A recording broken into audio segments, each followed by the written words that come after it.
Vous connaissez tous Raffi, qui au premier abord semble surfer là où la vague l'emmène, alors que pas du tout. Ce ne sont visiblement pas les vagues qui guident Raphaël Glucksmann.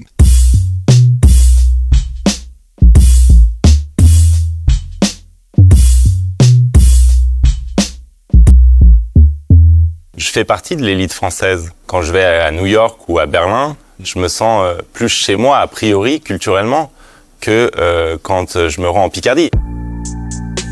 Il se présente aux législatives en 2006 sous le parti Alternative Libérale dans la 5e circonscription de Paris. Ce qu'il démentira en 2019, mais les recherches de l'IB confirmeront qu'il en a bien été membre actif.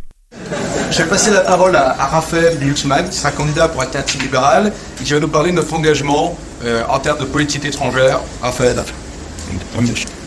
Bonjour. Donc, moi, j'ai toujours été séduit par la philosophie libérale, mais je n'ai jamais connu l'engagement militant sur le terrain politique. Je me suis engagé que dans des associations. Et je vais expliquer brièvement pourquoi est-ce que j'ai été intéressé par ce mouvement et par cette candidature. Vous appelez votre papa Glux? Ouais, j'ai jamais appelé papa, donc j'essaye. Et donc papa. Même s'il est vrai que l'on ne choisit pas ses parents, force est de constater que Raffi est le digne fils et héritier idéologique de son père André. En 2007, il rejoindra Nicolas Sarkozy et coécrira même un livre sur ce dernier en 2008 avec Papa. On vous retrouve soutien de Nicolas Sarkozy, d'abord à travers un édito dans Le Monde, ensuite carrément au meeting de Sarkozy à Bercy. Et alors, votre fils est avec vous. J'y allais pour écouter le discours de Nicolas Sarkozy, en particulier ce qu'il avait à dire sur la politique étrangère. Et là où vous rejoignez votre fils, c'est sur aussi le choix, j'imagine, du soutien à Sarko. C'est aussi pour sa politique étrangère. On est d'accord? Oui, absolument d'accord. Raffi a d'ailleurs été contributeur jusqu'en 2008 à la revue Meilleur des mondes, édité par le think tank néoconservateur Cercle de l'Oratoire, créé après les attentats du 11 septembre 2001 par Michel Taubman, et dont André et Raphaël Glucksmann ont tout bonnement fait partie. Les réunions du Cercle ont lieu dans le temple protestant de l'Oratoire du Louvre à Paris, dont la pasteure Florence Taubman est la femme de Michel Taubman. Le groupe a officiellement pour objectif de lutter contre l'anti-américanisme et l'islamisme radical.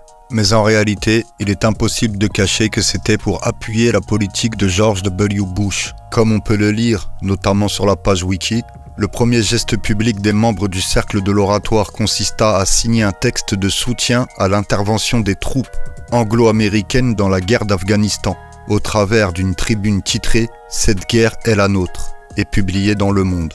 Ou encore « Soutien à l'intervention militaire en Irak ».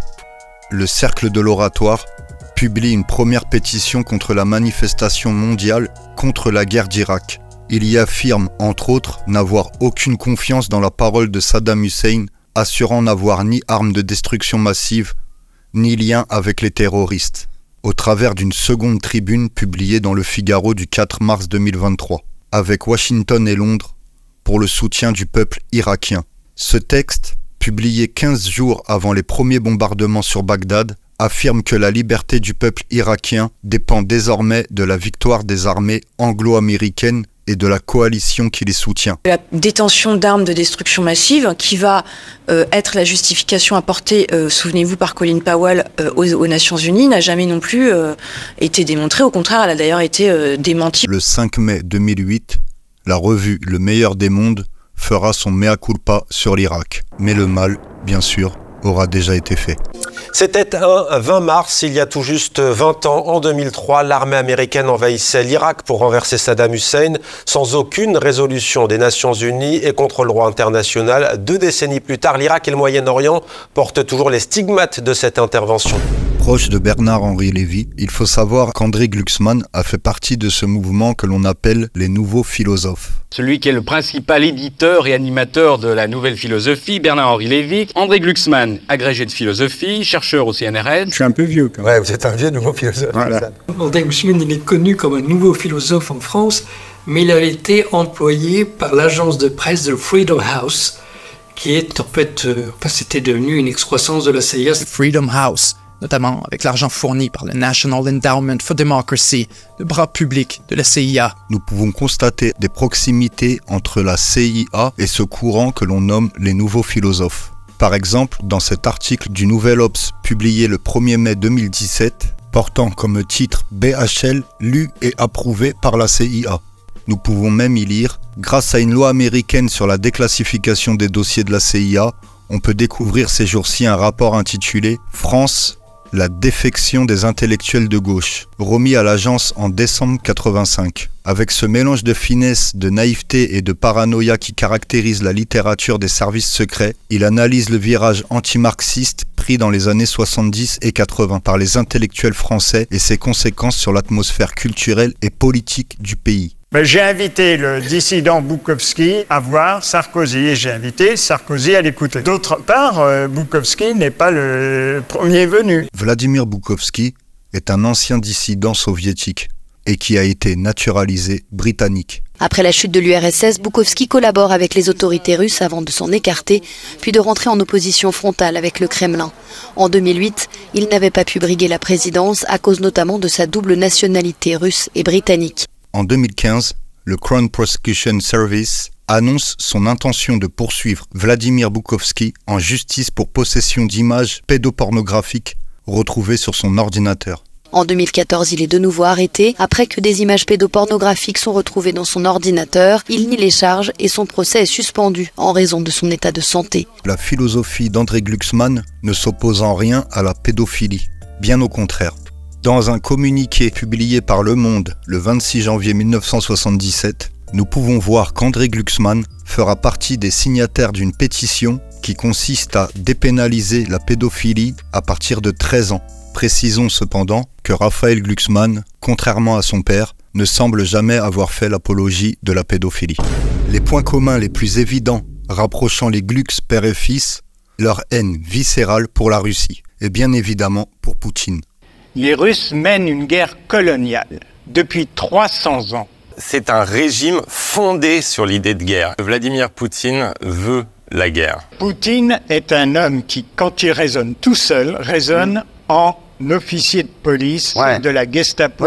Fasciste, comme Vladimir Poutine. J'ai fait un autre film sur la révolution orange en Ukraine. J'étais à Kiev dans les camps des manifestants.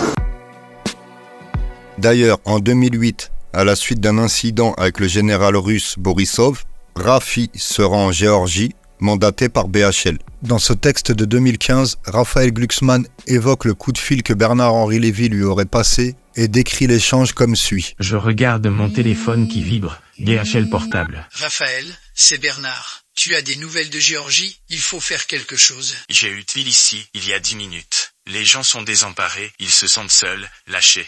Évidemment, il faut y aller. Je sens qu'il le faut. Tu viens avec moi? Ce coup de fil allait indirectement changer ma vie. À la suite de ce coup de fil, Raphaël Glucksmann se rendra en Géorgie pour apporter son soutien à Mikhail Saakashvili, président néolibéral de Géorgie, qu'il avait déjà rencontré en 2004 à Kiev. Il déclare par ailleurs être ami du président géorgien.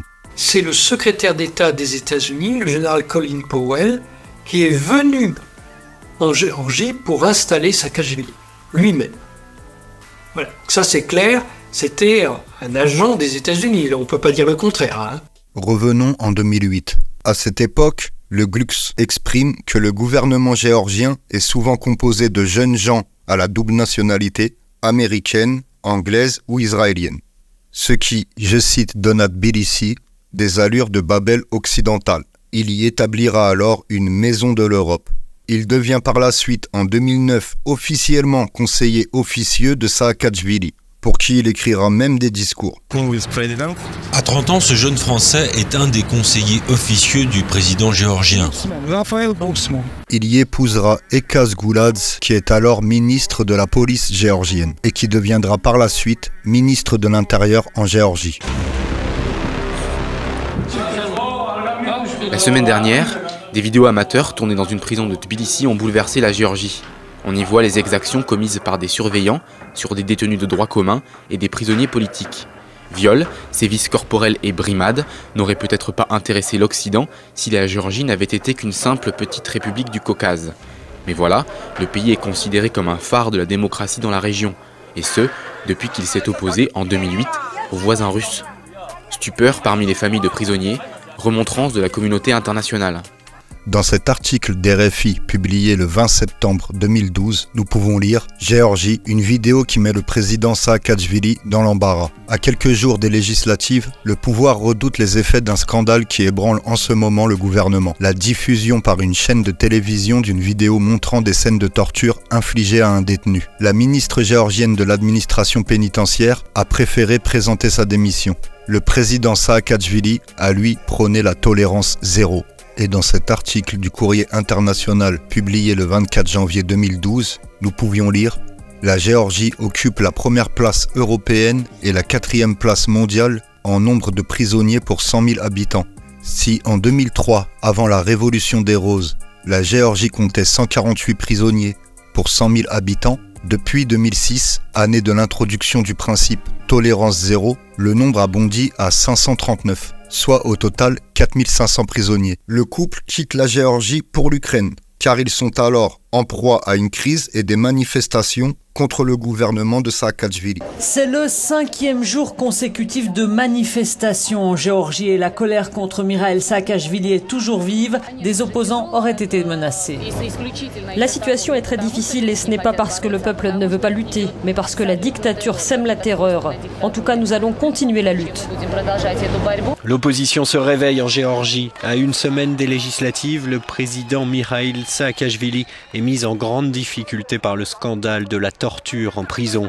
Des manifestations ont eu lieu tout le week-end pour protester contre ces mauvais traitements. Au plan politique, il a emprisonné presque tous les dirigeants de son opposition. Président de 2004 à 2013, Mikhaïl Saakachvili a ensuite passé ses 8 dernières années en exil en Ukraine. Mais il faut savoir que le président de Géorgie deviendra gouverneur de l'oblast d'Odessa en Ukraine aussi par la suite.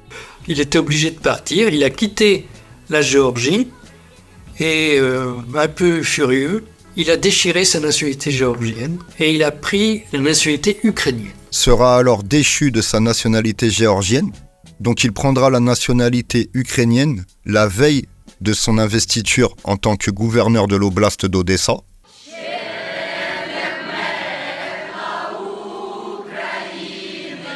L'hymne national ukrainien chanté par Mikhaïl Saakachvili. La scène est étonnante, l'ancien président de Géorgie vient juste de recevoir la nationalité ukrainienne. Ce dimanche, à 47 ans, il a été nommé gouverneur de la région ukrainienne d'Odessa.